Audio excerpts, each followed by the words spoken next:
Bonjour et bienvenue dans cette capsule sur la vitesse d'un objet.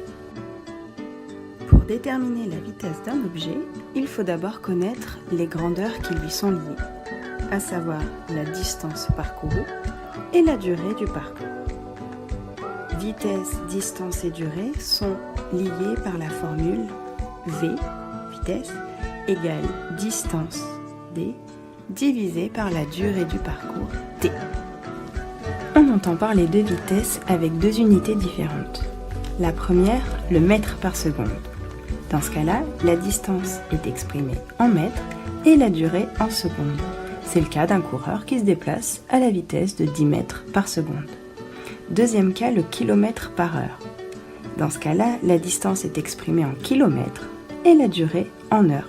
C'est le cas d'une voiture qui se déplace à 50 km par heure.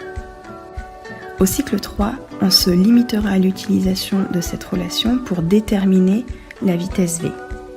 Et pour calculer la vitesse V, il faut diviser la distance parcourue, d, par la durée du parcours, t. Vous savez maintenant calculer une vitesse, mais il est aussi très important de déterminer l'évolution de la vitesse au cours du mouvement.